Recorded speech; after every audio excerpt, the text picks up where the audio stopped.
pode pôr o Galvão Bueno pulando aqui com o Pelé, porque acabou. A gente teve nessa semana a liberação dos 2 últimos episódios da série documental The Last Dance.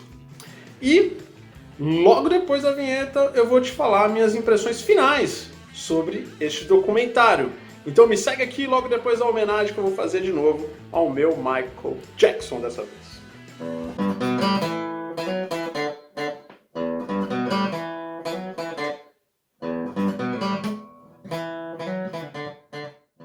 E antes de começar, peço aquela parte sempre de solicitar que você se inscreva no canal, que você ative o sininho para ficar sabendo sempre dos nossos vídeos e, por gentileza, se quiser também acompanhar nas outras redes. Para fazer essas impressões finais, o que a gente decidiu? Fazer a coisa que a internet brasileira mais gosta, que é o quê? Listinha! Então a gente vai ter aqui top 10 fatos que aprendemos a mais sobre Michael Jordan com a série The Last Dance. Por quê? Porque assim, a gente já sabia várias coisas do Michael Jordan, né? A história tá aí, quem gosta do esporte sabe. Mas a série trouxe algumas questões que a gente não tinha conhecimento. Então a gente ficou sabendo muito mais a respeito do lado humano do Michael Jordan. Michael Jordan falou bastante, né? As entrevistas dele foram bem longas, coisas que ele normalmente não costumava fazer. E claro, os personagens de toda essa história também participaram, dando mais detalhes que não tínhamos conhecimento, fora as cenas de bastidores. Então vamos começar agora essa jornada sobre as minhas impressões finais com o top 10 fatos que aprendemos sobre Michael Jordan. Deixa eu agora pegar a colinha aqui, ó. Em primeiro lugar, temos o fato: Michael Jordan é o maior jogador de todos os tempos. Pois é, pessoal, quem tinha dúvida, quem ainda tava meio, não sei se o outro, não sei o que, cara, assista o documentário e tire suas dúvidas. E não sou eu que estou falando. O documentário inteiro vai falando que quando ele chegou na universidade, o treinador olhou, em poucos meses de treinamento, e falou assim: cara, esse aqui vai ser um dos maiores jogadores de todos os tempos. Ele é draftado pelo Chicago Bulls, em 2 semanas de treino, o treinador do Chicago Bulls chega pra ele e fala... Pra ele não, né? Ele avalia, né? E diz, cara, esse é o melhor jogador do meu time e com certeza já é um dos melhores jogadores da liga. Conforme ele entra na liga, começa a participar de alguns jogos, os 2 maiores jogadores da época, Larry Bird e Magic Johnson, dão entrevistas falando: meu, esse cara aqui ele é muito melhor, quando derem um time pra ele a gente tá ferrado. E aí logo depois disso ele começa a ganhar os primeiros prêmios de MVP, começa a participar dos All-Star Games, começa a estar em quase todos os melhores times de defesa, e depois o Chicago Bulls começa a melhorar, vem os títulos, vem a aposentadoria, e aí a gente vê que de fato nenhum jogador na história da NBA chegou nesse nível, não só a respeito de números, de desempenho, mas também de idolatria, de mover multidões e assim por diante. Porque no esporte, o ídolo, né, não é só também o que ele representa dentro de campo, tem também o que ele representa para o esporte, para a sociedade. O segundo lugar que aprendemos sobre Michael Jordan com a série, que foi Michael Jordan decisivo. Como eu falei, ele é o melhor jogador de todos os tempos. E um dos motivos, e é um puta motivo, é o fato de a carreira dele inteira ele ter tido diversos momentos decisivos, ou seja, aquele momento clutch time, né? Aquele momento onde o cara tem a cesta do jogo, né? Para fazer a cesta decisiva. Ele fez isso ao longo da carreira dele inúmeras vezes. E aí a cereja do bolo realmente foi a última partida da final 97-98 contra o Utah Jazz. Utah Jazz, gente, Jazz.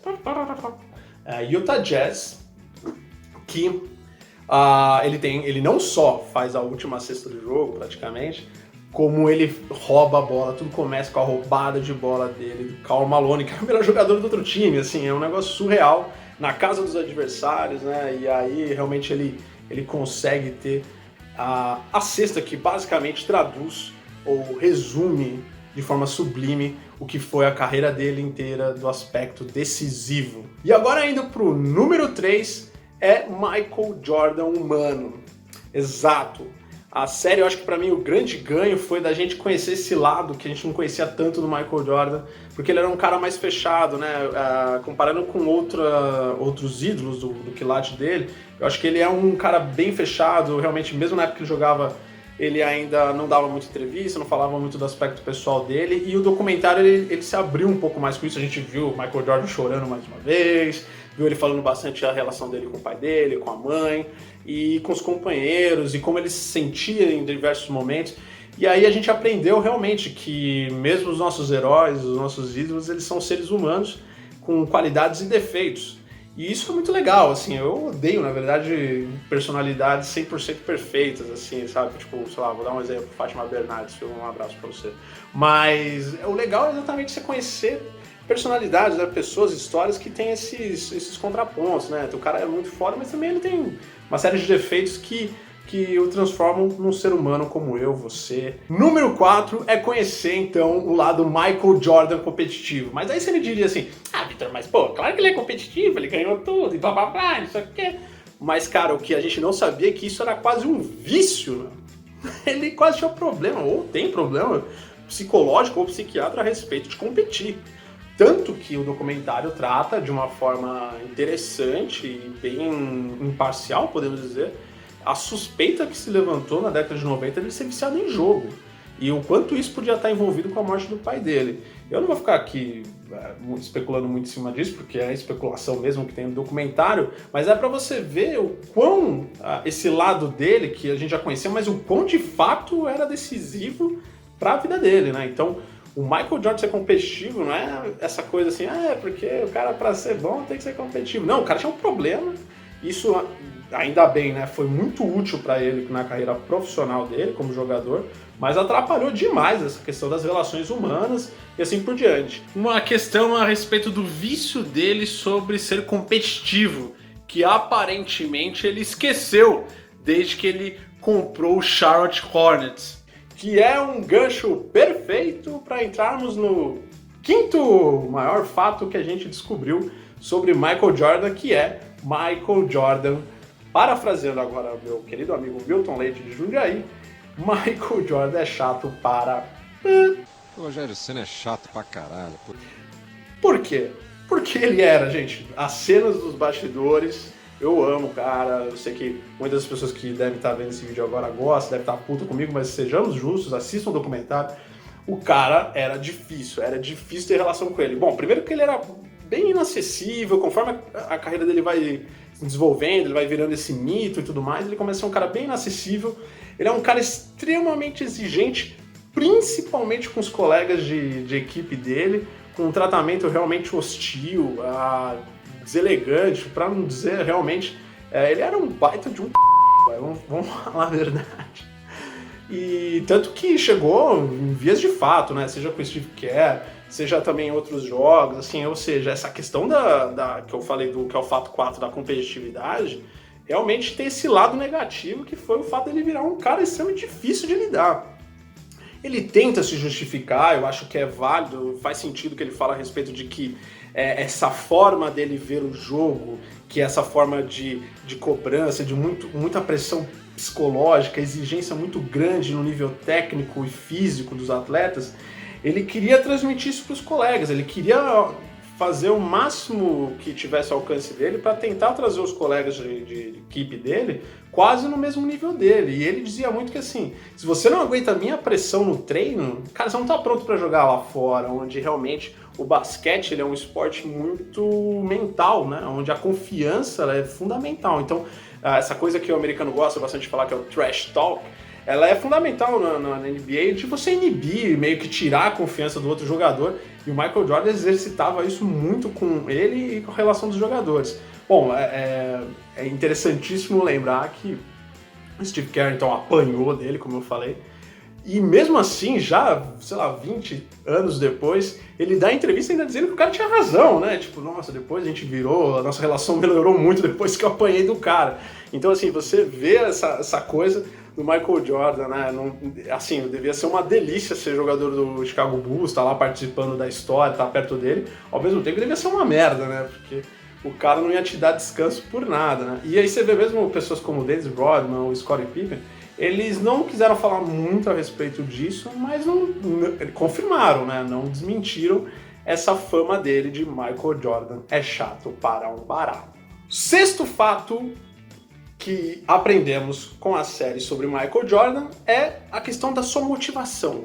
Qual é o fator que mais o motiva? Levar para o pessoal. E aí, meu amigo, aí a gente começa numa coisa que só um louco como ele pode entender essa lógica. Assim, o esporte, né, de certa forma, falam que é muito importante na vida das pessoas, porque ele ensina a gente, então, trabalhar em equipe, saber enfrentar adversidades, mas sempre com a lógica de que, mas é esporte, né, fica ali, aquilo não pode levar pro pessoal.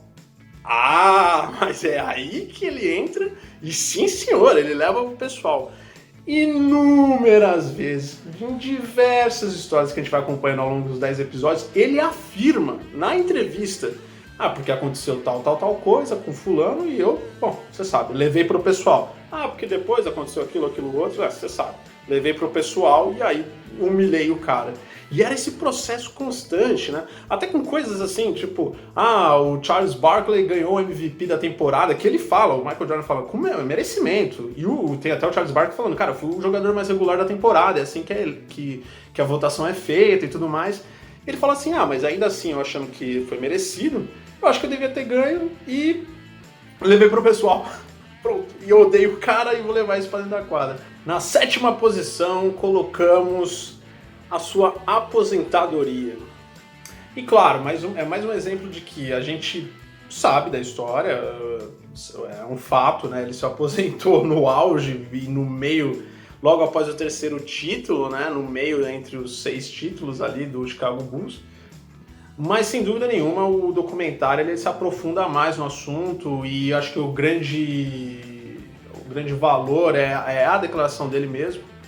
E apesar de várias especulações a respeito de ele ter sido suspenso, que tem a ver com o envolvimento dele no vício do jogo e eu vou dar um pouco da minha percepção do que, né, depois de ter assistido o documentário, de ter vivido um pouco isso na época, é de que realmente a relação dele com o pai dele era muito forte, né? Então, como eu falei, ele era um cara extremamente ligado à família, é esse o lado humano que a gente conhece e vê que de fato o pai dele estava em todos os grandes momentos, pro bem ou pro mal da carreira dele, ele estava presente, e ele era uma espécie de um conselheiro e tudo mais, e sem dúvida nenhuma também um cara que fazia com que o Michael Jordan não perdesse o foco da sua carreira, né? E dessa obsessão de sempre querer melhorar e tudo mais.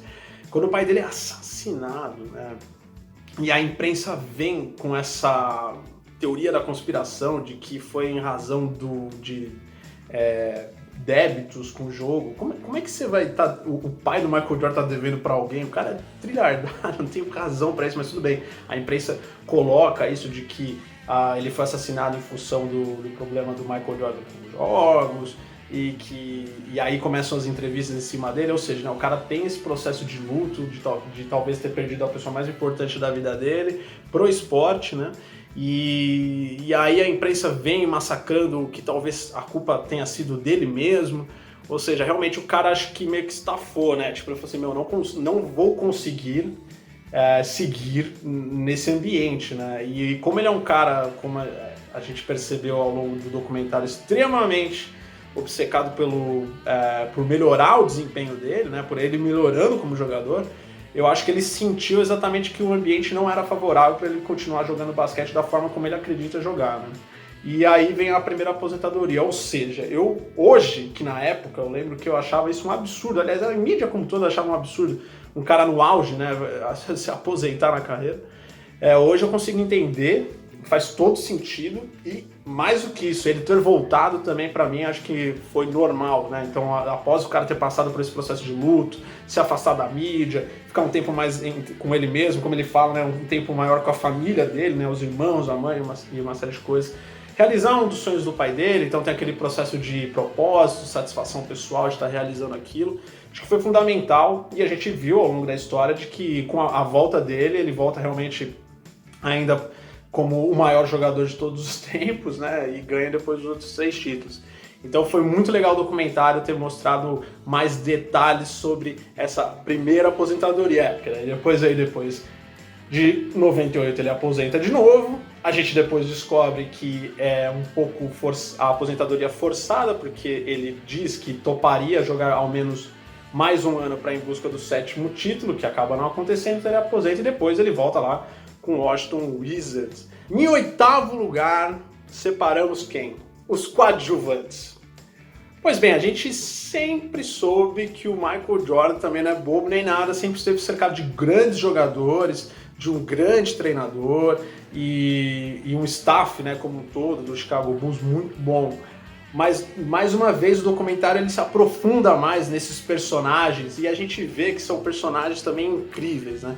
Scottie Pippen, que cara, né? Que, putz, é sensacional. A gente entende um pouco melhor as motivações dele não ter feito a cirurgia no verão da pré-temporada antes, né? Da temporada 97-98 da NBA. Também a gente conhece mais o louco Dennis Rodman. Mano, Dennis Rodman, ele não existiria nos tempos de hoje, não seria possível. Porque o cara que no meio da final vai fazer um programa, né? Vai fazer um show de wrestling, né? De luta livre lá, que os americanos gostam. Cara, assim, se tentar transportar isso para os dias de hoje, né? Sei lá, eu tentei fazer um paralelo imagina o Draymond Green, né? Nas finais com o Golden State Warriors, aparece num programa americano lutando. Isso seria inimaginável, né? Mas o Dennis Rodman não só fez isso, como voltou, jogou e foi campeão e meio que fez assim pra geral. Sem contar Phil Jackson, cara, a história do Phil Jackson é incrível, grande jogador. Ele participou do último título do New York Knicks, um abraço para Ricardo Pilas. E depois virou assistente técnico do Chicago Bulls, virou treinador. Cara, uma pessoa realmente, assim, um dos ícones do basquete também. Acho que o grande valor do trabalho dele era exatamente lidar com pessoas, né? Acho que além de um grande treinador, sem dúvida, da parte técnica, mas essa parte humana também ele era muito bom. Falam isso no último episódio de uma passagem dele super bonita. Quem fala, inclusive, é o Steve Kerr, que para mim também é um grande personagem nessa história, porque ele é, de certa forma, esse elo de ligação entre a geração, então, dos 90, Michael Jordan, Chicago Bulls, com a geração de hoje, Golden State Warriors, Stephen Curry, Klay Thompson e o time dele. Reparem nas imagens do Steve Kerr jogando, eu vejo muita semelhança na forma como ele se movimenta com como o Stephen Curry joga atualmente. E o time dele ser especialista de 3 e transição não é por acaso, era a forma como ele jogava. Então, millennials que não tiveram a oportunidade de acompanhar Michael Jordan, espero que vocês fãs, né, do Golden State Warriors, espero que tenha sido prazeroso ver o seu querido treinador ter participado dessa história como um todo. Em 9º lugar, a gente colocou o quê? A influência de Michael Jordan na NBA. A gente tá falando de um cara que a gente, ao longo do documentário, trata sobre isso, que provavelmente teve uma marca mais conhecida e mais valiosa que a própria NBA, que é o Air Jordan, ou ele mesmo como figura Michael Jordan. Ele foi muito conhecido, ele é um dos seres humanos até hoje mais conhecidos no planeta e na época, sem dúvida nenhuma, década de 90, o ser humano mais conhecido no planeta. E ele, de fato, é responsável, muitas pessoas questionam isso, mas ele, de fato, transforma a NBA. Ele leva a NBA num outro patamar. Tem no último episódio o antigo, me esqueci o nome, antigo comissionário da NBA, que ele fala que antes do Michael Jordan, a NBA era transmitida em 80 países, depois do Michael Jordan para mais de 200. É disso que a gente está falando. A gente está falando de um cara que transformou o esporte. Então, quando for comparar, né, para aqueles que não acham que o Michael Jordan é o maior jogador de todos os tempos, quando for comparar com outros atletas, vejam se esses atletas mudaram a história do esporte. E isso traz, como até o nosso querido Barack Obama fala, ele não só foi um grande jogador, como ele mudou a história do esporte, como ele mudou a cultura americana. Porque ele foi responsável de levar a cultura americana para outros países. Aqui eu esqueci dos 2 maiores jogadores que vieram pós Michael Jordan e que sempre declararam ter sido influenciados por ele. Primeiro, Kobe Bryant, que diz isso no documentário, e segundo, LeBron James, que que estranhamente não aparece no documentário. Papai Lebrão, sentimos sua falta, hein? É o gancho para trazer a posição de número 10, que é a influência de Michael Jordan nas pessoas. O que eu quero dizer com isso? Então, como a NBA cresceu, por quê? Porque aumentou o interesse das pessoas em verem o esporte. As pessoas queriam ver Michael Jordan. No documentário mostra diversos momentos onde os ingressos se esgotavam rapidamente, campista. Então, assim, aonde esse cara ia, movia multidões. E, naturalmente, o aumento dos fãs da NBA foi crescendo ao longo da carreira dele e realmente mudou o patamar da NBA. E aqui eu quero trazer um relato pessoal, um momento emotivo do vídeo, que é: sem dúvida nenhuma, Michael Jordan é o principal responsável por ter feito eu ser fã de NBA. Como eu já falei, eu nasci em 86, então na década de 90 eu era criança, e sem dúvida nenhuma o Chicago Bulls ele encantou aquele pequeno Victor da década de 90 a virar fã do esporte, né? E tá aqui hoje gravando esse vídeo. Eu tenho certeza que muitos fãs de NBA, principalmente da minha idade, viraram fãs por causa de Michael Jordan. Eu acredito que o The Playoffs, grande parte de todas as pessoas que participam do The Playoffs, se deve a isso, a Michael Jordan. Então, assim, o que a gente assistiu nessas últimas semanas foi também um elo emocional entre nós fãs, então, que começamos a acompanhar a NBA por causa de Michael Jordan, e relembrar esses grandes momentos. Espero que todos tenham gostado tanto quanto eu do documentário. Se não, comente aqui, diga o porquê não. Se sim, então diga também porque gostou. Eu acabei de falar o porquê. Vermos ainda de quarentena, fique em casa para a sua saúde, a saúde das outras pessoas. E espero que esse vídeo tenha sido de alguma forma uma distração nesse momento tão difícil. E sem dúvida nenhuma eu queria dedicar esse vídeo a todas as famílias que sofreram por causa do coronavírus e principalmente todos os profissionais de saúde. Vocês estão de parabéns. É isso aí, fiquem bem e até a próxima.